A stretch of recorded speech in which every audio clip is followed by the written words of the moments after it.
오늘 함께 나눌 하나님의 말씀은 창세기 5장 21절에서 24절까지 말씀입니다. 창세기 5장 21절에서 24절까지 말씀, 우리 다 같이 합독하도록 하겠습니다. 같이 읽겠습니다. 에녹은 65세에 무두셀라를 낳았고 무두셀라를 낳은 후 300년을 하나님과 동행하며 자녀들을 낳았으며 그는 365세를 살았더라. 에녹이 하나님과 동행하더니 하나님이 그를 데려가심으로 세상에 있지 아니하였더라. 아멘. 어제 박성준 목사님이 결혼을 하셨죠? 새록새록 하더라고요. 나도 저랬던 때가 있었는데, 결혼을 일륜지 대사라고 합니다. 사람이 살아가면서 치르게 되는 큰 행사를 말하는 건데요. 우리가 이제 여러분들도 조금 지나면 결혼을 하게 되겠죠. 뭐 독신주의자 있습니까? 혹시 여기?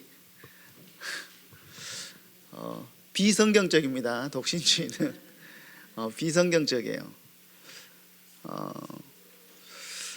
근데 결혼 상대를 고를 때 우리는 가장 먼저 뭘 생각하기 쉽냐면 외모를 생각하기 쉽잖아요. 저희 아내가 저희 외모를 보고 저랑 결혼을 했다고 하는데, 뭐죠 이 비난의 눈초리. 저희 아내한테는 그렇게 보였다는 거예요. 자, 그런데 사실 우리가 결혼을 할 때 그 사람 전체를 볼 수 있어야 됩니다. 왜 그러냐면 인생이라는 길을 걸어갈 때 평생을 함께 할 사람을 고르는 거기 때문이에요. 사실은 쉽지 않아요. 이 사람을 볼 때 괜찮아 보이고 좋아 보일 수 있지만 사실은 너무 눈이 높아서도 안 되고 너무 눈이 낮아서도 안 되는 그런 상황이죠. 제가 왜 이런 말씀을 드리냐면, 사실 아무리 힘든 길이라고 해도 좋은 사람하고 동행하면 기쁜 길이 될 수 있는 겁니다. 그 길이 힘든 길이 아니고 재밌고 즐거운 길이 될 수 있는 거예요. 정말 힘든 길을 지나간다고 할 때 그 길이 좋은 사람과 함께하면 가벼운 트레킹이 될 수도 있다라는 것이죠.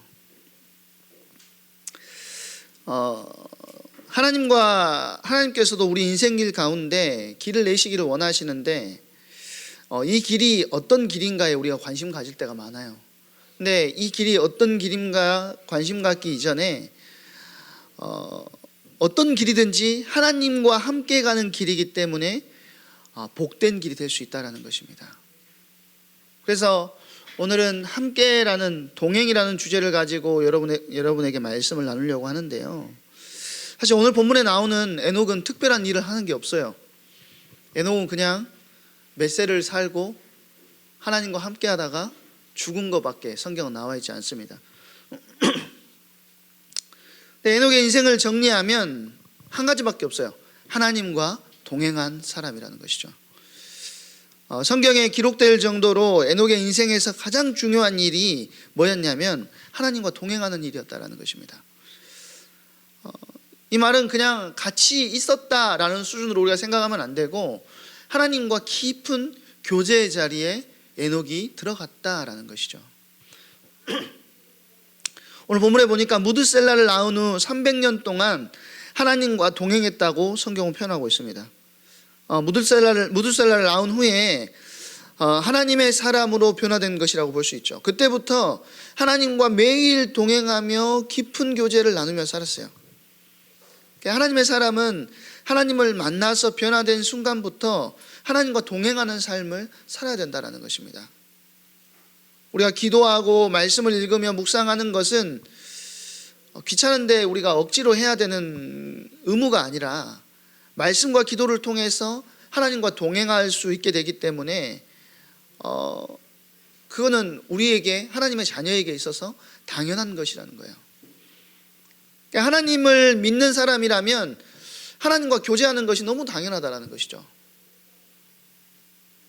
하나님과 교제하는 것이 싫다. 그렇다면 우리가 정말로 하나님을 믿고 있는지 우리가 점검해 볼 필요가 있다라는 거예요. 기도하는 것이 쉽지 않고 힘들 수 있지만 데이트라고 생각하면 기도가 힘들지 않습니다. 여기 교제를 하고 있는 사람도 있을 수 있고요. 저희 여러분의 깊은 것을 알지 못하기 때문에 또 선생님들 같은 경우는 다 그런 시절이 있었잖아요. 데이트가 힘들고 어려우면 그 사람은 안 만나야 되는 겁니다. 그렇죠?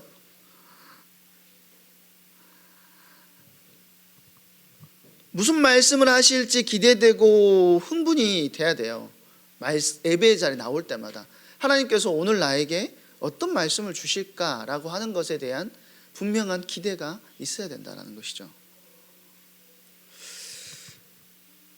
많은 하나님의 자녀들이 기도를 너무 비장하게만 합니다. 너무 비장해. 기도할 때 전 세계와 민족과 이 나라와 우리 학교 물론 필요하죠. 그게 필요 없는 기도라는 게 아니에요. 물론 필요하지만 비장한 기도도 있어야 되지만 그렇지 않은 너무 평범하고 편안하고 함께를 누리는 기도도 있어야 된다는 거예요. 간절히 우리가 예수님께서 새벽에 땀이 피가 되도록 기도하셨던 것처럼 그런 기도를 비장한 기도를 해야 될 때가 있지만 첫사랑에 빠진 연인처럼 그 시간을 기대하면서 주님과 대화하듯이 하는 기도의 자리에 여러분들이 들어가야 된다는 거예요.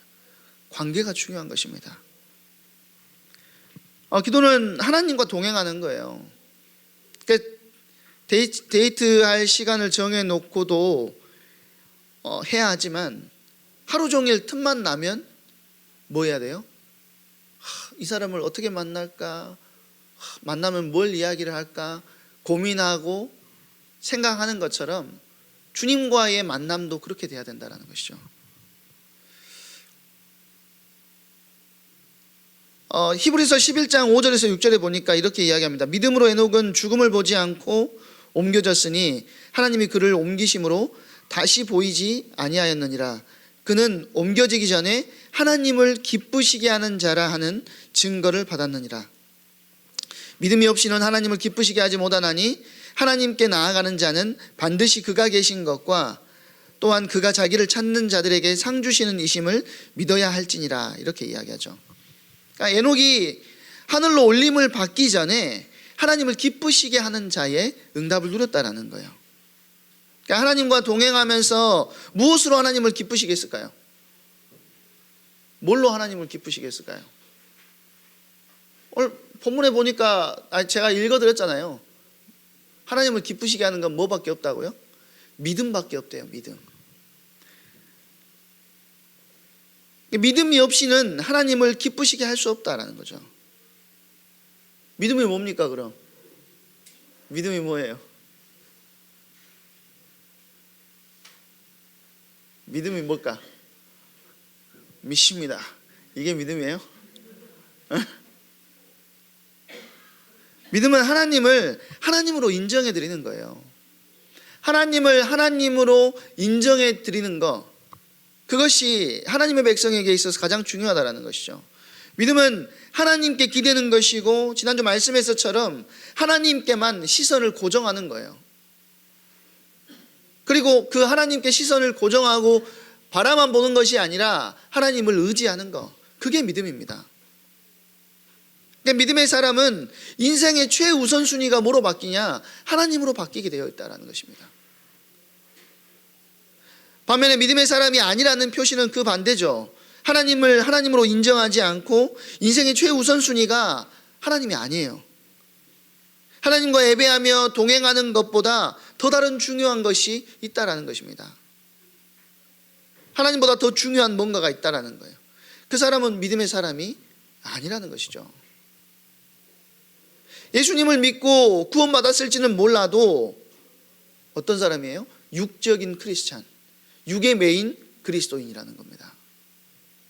그러니까 하나님의 일을 하다가 다른 일이 생기면 튀어나가고 예배와 교제가 항상 다른 일에 밀리게 된다는 거예요.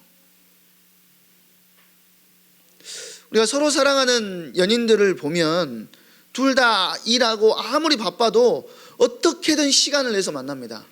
어떻게든. 그러지 않습니까? 일하는 중에도 또 점심시간이나 같은 직장이 아니라면 짜투리 시간을 내서라도 만나는 게 사랑하는 사람이에요. 그 만남에는 뭐가 전제되어 있기 때문이에요? 사랑이라는 것이 전제되어 있기 때문이라는 거죠. 옛날 노래에 보면 보고 있어도 보고 싶은 이라는 노래가 있잖아요. 이게 여러분들 뭐 기억이 안 나게 알 수도 없지만 사실 보고 있어도 보고 싶어야 결혼하는 거예요. 제 생각에는 박성준 목사님이 그러지 않았을까. 보고 있어도 보고 싶으니까 결혼하게 되는 거예요. 그런 말이 있잖아요. 얼굴에서 멀어지면 마음에서도 멀어진다. 저는 사실 얼굴에서 멀어져서 마음에서 멀어졌다라고 생각하지 않고 마음에서 멀어졌기 때문에 얼굴에서 멀어졌다라고 생각합니다. 전 반대라고 생각해요. 왜냐하면 마음에서 멀어져 있으니까 다가가지 않는 거예요. 찾아가지 않는 겁니다. 얼굴을 보러 가지 않는 거죠. 원래 얼굴에서만 멀어지면요, 마음은 더 뜨겁게 타올라요. 어떻게 하면 이 사람을 만날까? 지난주가 아니죠. 지지난주에 배장현 목사님이 이야기했잖아요. 2시간 반을 가가지고 잠깐 만나고 그렇게 대구에서 또 밤새서 또 2시간 반을 차 타고 왔다고. 울면서 가고 울면서 왔다. 도대체 그 사람 지방은 다 눈물로 돼 있는지 맨날 울기만 하는데 어제 박성준 목사님 결혼식 때는 안 울어서 그래도 결혼할 때마다 울잖아요. 근데 사실 그렇다라는 거예요. 그 사랑이라는 것이 마음이 담겨 있으면 아무리 힘들고 어려워도 그 사람을 만나기 위해서 어떻게든 모든 수단과 방법을 동원하는 것이 사랑에 빠진 사람의 모습입니다.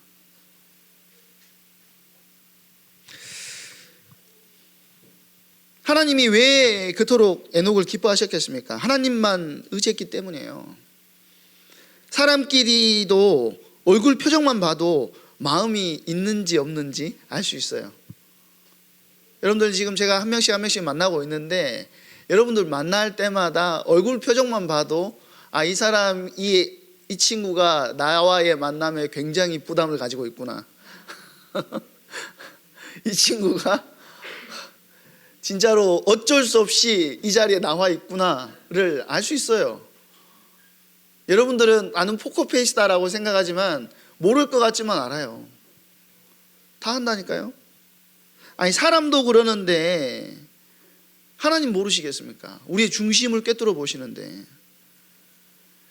하나님께서 우리의 중심을 꿰뚫어 보시는 하나님께서 보시기에 에녹은 항상 하나님을 만나는 일을 너무 좋아했고 신이 나서 달려오는 사람이었다는 것이죠. 정말 믿음의 사람이 되면 하나님께 집중하고 하나님과 함께하는 시간을 갖게 되고 또 하나님의 말씀을 사랑하고 그 믿음에 순종하게 된다는 겁니다. 그러면 하나님께서 그 믿음의 사람을 책임지시고 그 인생을 이끌어 주신다라는 것이죠. 그래서 우리 신앙의 길을 걸어갈 때 나는 지금 내 믿음의 내 사랑이 얼마나 주님 앞에서 끈끈해지고 있느냐를 확인할 수 있어야 돼요. 그렇다면 하나님과 동행하는 사람에게 하나님께서 어떤 응답들을 주시느냐? 에녹의 믿음이 하나님을 기쁘시게 했기 때문에 하나님은 그가 죽음을 맛보지 않고 천국으로 오게 하셨습니다.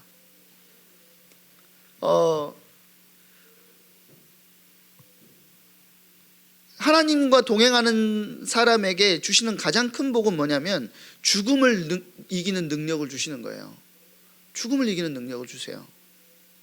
인간에게 일어날 수 있는 최악의 상황은 뭐죠? 죽음이에요. 죽음. 병들었을 때 마음이 힘든 이유는 죽음의 문제가 가까운 것 같기 때문일 것입니다.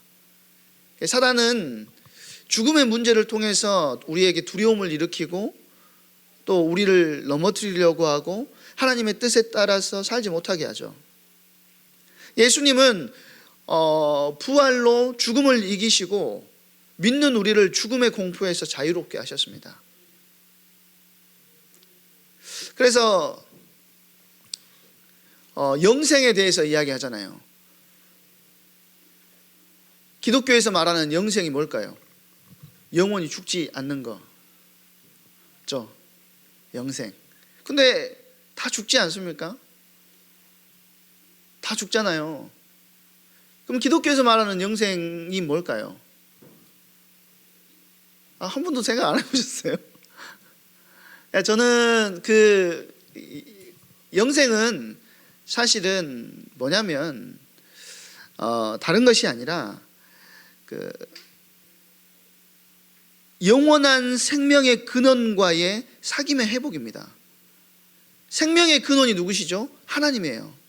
생명의 근원이 하나님이신데 그 하나님과 단절로 인해서 우리에게 뭐가 찾아왔냐면 사망과 죽음이 찾아온 거예요. 그런데 우리가 예수 그리스도를 통하여 예수를 믿음으로 영생을 얻게 되었다는 말은 무슨 말이냐면 예수 그리스도 안에서 영원한 생명이 되시는 하나님과의 사귐이 회복이 되는 것입니다. 영원한 사귐으로 저와 여러분을 초대하셨다라는 거예요. 영원한 사귐으로 우리를 초대하셨고 주님을 누리게 하시고 주님과 함께하는 자리에 저와 여러분을 세워놓으셨다라는 것이죠. 그래서 이 영원한 사귐에 우리가 자리에 들어가게 되면 육신의 죽음을 뛰어넘어서 뭘 보게 됩니까? 영적인 것을 볼 수 있는 은혜를 주시는 거예요. 영적인 세계의 영적인 사귐 속으로. 그래서 죽음은 고린도후서에 보니까 뭐라고 하죠? 이 땅의 장막집이 무너지면 하나님께서 예비하신 집이 우리 가운데 준비되어 있다라고. 영원한 집, 무너지지 않는 영원한 집을 우리에게 준비해 놓으셨다라고 이야기를 하고 있습니다. 그러니까 영생은 생명의 근원과의 사귐의 회복이라는 거예요. 예수님이 십자가에서 죽으시고 부활하심으로 죽음을 이기셨고 그를 믿는 우리에게도 죽음에서의 자유를 허락하셨다라는 거예요. 하나님과 동행하는 사람은 이 땅에서 찾아오는 위기와 어려움 속에서 흔들리거나 넘어질 수 있지만 다시 일어나서 주님 안에 있는 평안을 누리게 된다라는 거예요. 왜요? 매일 천국 소망을 가지고 살아가게 되기 때문이라는 거예요. 두 번째로 하나님과 동행함을 통해서 우리는 뭘 얻을 수 있냐면 영혼의 정결함을 얻을 수가 있습니다. 거룩하신 하나님과 함께 지내게 되면 그 거룩함이 우리에게도 전달되어지는 거예요. 장례식장을 다녀오면요, 저희 아이들이 굉장히 싫어합니다. 아빠한테 이상한 냄새 난대요. 아빠. 맨날 이제 막내딸이 제가 띠띠띠 하면 문 앞에 와 있어요. 타타타타 소리가 들려요. 막내딸이 이제 오고 그 뒤에 이제 둘째 딸이 오고 큰 딸은 방 안에서 나오질 않고 여러분 변하지 마세요. 아빠한테 문을 열고 딱 들어가면 저를 안아주거든요. 아빠 하면서 이렇게 안아주고 뽀뽀를 해주고 하는데 장례식장 갔다 오면 싫어해요. 아빠한테 이상한 냄새나. 아빠 좀 씻어. 그러는데 장례식장에 가면, 전라도 쪽에서 장례식장에 가면 홍어 냄새가 몸에 배이잖아요. 홍어를 먹지 않아도 그래요. 어디에 머물렀는가에 따라서 냄새가 달라진다라는 겁니다. 백화점 요즘에 2층인가요? 요즘에는 백화점을 잘 안 가가지고 잘 모르는데 향수 코너에 가면 내가 향수를 사지 않았더라도, 향수를 뿌리지 않더라도 거기에 오래 머물러 있으면 밖에 나가도 그 향기가 내게 배어 있는 겁니다. 저는 커피를 좋아하는데 그 카페 중에 그냥 로스팅이 되어 있는 커피만 파는 카페가 있지만 실제로 로스팅을 하는 카페가 있거든요. 거기 갔다 오면 제 몸에 커피 향이 배요. 자, 무슨 말씀을 드리려고 하냐면 누구와 함께 시간을 보내느냐가 내 영혼의 향기를 결정한다는 것이죠. 모세가 40주 40야를 하나님과 함께 했어요. 성경에 보면 출애굽기에 주님과 40일 동안 함께 했는데 모세가 산에서 내려왔을 때 어떻게 바뀌었죠? 모세의 얼굴이 광채가 났다라고 성경은 이야기하고 있습니다. 하나님과 깊은 교제로 들어갈 때 우리 안에 우리도 모르게 하나님의 거룩함이 묻어나게 된다는 거예요. 평상시에 내가 아니라 나도 모르게 달라진다는 것이죠. 세 번째로 하나님과 동행하게 되면 하나님의 지혜를 얻게 됩니다. 예레미야 33장 3절에 보니까 뭐라고 이야기합니까? 너는 내게 부르짖으라 내가 내게 응답하겠고 내가 알지 못하는 크고 비밀한 일을, 은밀한 일을 내게 보이리라, 이렇게 약속하셨습니다. 하나님과 교제했을 때 기도의 깊은 교제 속에 하나님의 크고 은밀한 계획을 우리에게 보여주신다는 것이죠. 정말 친한 사람끼리 비밀을 공유하듯이 하나님께서도 당신의 뜻을 동행하는 자에게 보여주신다는 거예요. 하나님의 뜻을 잘 모르겠으면 모른다고 답답해하지 마세요. 여러분이 스스로 생각하기에 하나님의 뜻이 뭘까? 이 생각이 들 때 있잖아요. 내 인생에 하나님의 계획이 뭘까? 이 생각이 들 때 있잖아요. 그때 답답해할 필요가 없고 하나님과 친밀한 교제의 자리로 들어가면 하나님의 뜻이 여러분에게 보이게 된다는 거예요. 하나님과 영적인 교제를 나누는 사람, 하나님을 기쁘시게 하는 사람, 하나님과 동행하는 사람에게는 하나님께서 영적인 눈을 열어주시고 하나님의 은밀한 것들을 보여주신다는 것이죠.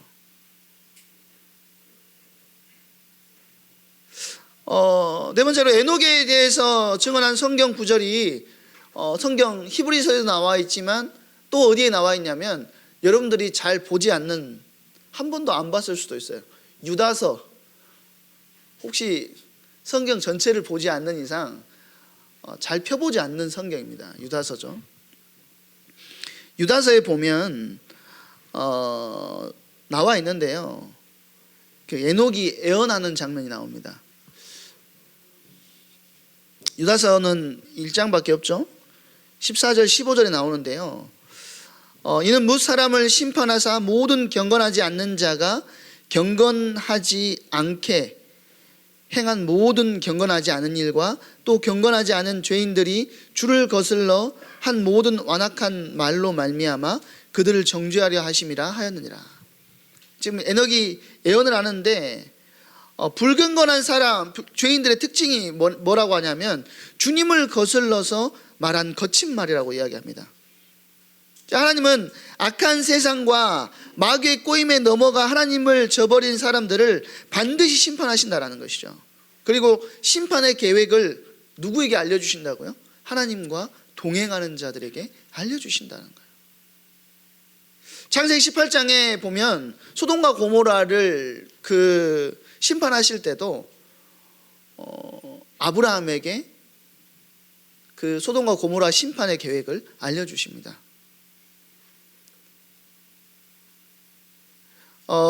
인간은 간사해가지고 아무리 악한 사람이라도 세상에서 잘 나가는 사람이라면 그 사람과 같이 교제하고 친해지고 싶어 할 때가 많습니다. 그런데 우리가 하나님과 교제함, 그 성령의 충만함의 깊은 비밀을 누리고 있으면 세상의 화려함에 취해서 정신을 빼앗기지 않게 된다는 것이죠.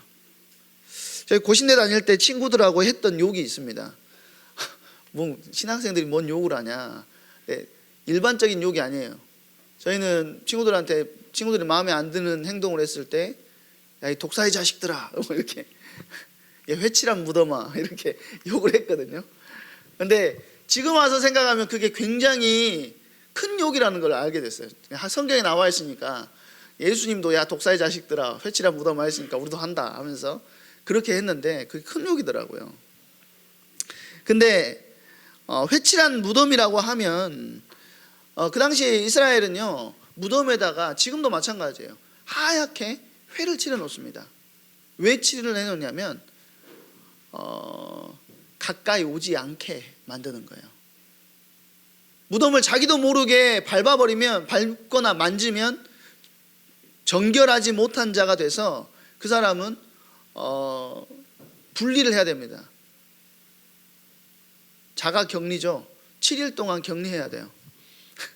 근데 예를 들어서 그 예루살렘에 계속 사는 사람들은 괜찮잖아요. 그걸 만질 일이 없잖아요. 다 무덤인 거 아니까. 그런데 오랜만에 한 번씩 성전에 예배드리러 오는 다른 지역에 있는 사람들이 있을 수 있지 않습니까? 그 사람들이 와가지고 무덤을 만지거나 손대면 안 되기 때문에 회를 칠해 놓는 거예요. 하얗게.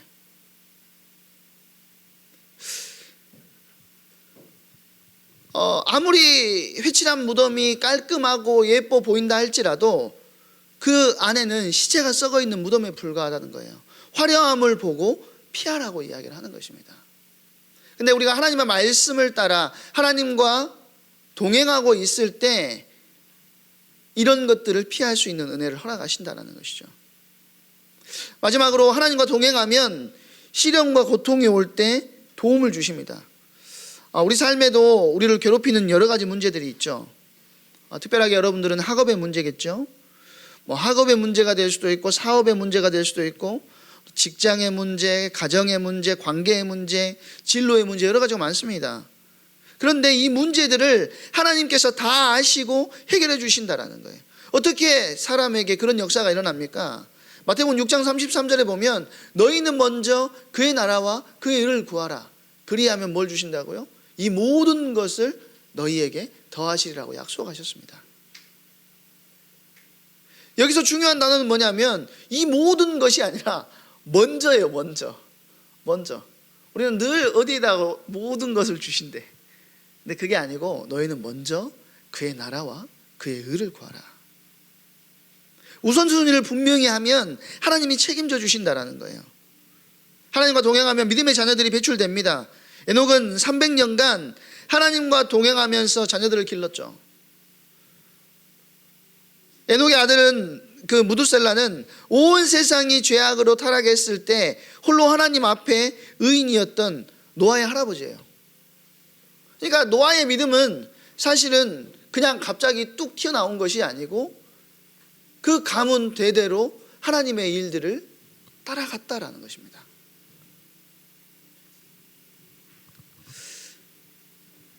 여기 선생님들도 계시고 또 여러분들 여러분의 미래를 생각할 수 있지만 우리는 걱정할 게 아니고 기도하는 자들입니다. 아무것도 염려하지 말고 기도와 말씀으로 하나님과 동행할 때 하나님께서는 여러분의 인생을 책임지시고 모든 것을 만들어 나가실 줄로 믿습니다.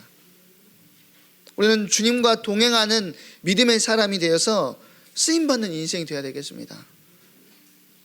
그런 비전을 품고 주님과 깊은 친밀한 교제 가운데 주님과 동행하여 승리하는 저와 여러분이 되시기를 주님의 이름으로 축원드립니다.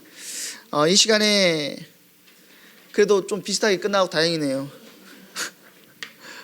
나의 기도하는 것보다 라는 찬양을 할 건데요, 우리가 주님과 동행할 때 우리 주님께서 우리에게 주시는 은혜와 응답은 어마어마하게 크지만 그 중에 더 큰 것은 나의 기도하는 것보다 더욱 좋은 것으로 주시는 분이 우리 하나님이시라는 겁니다. 오늘 이 시간 그 하나님께 찬양하며 나아가기 원합니다. 찬양하시면서 준비하신 예물 하나님께 드리겠습니다.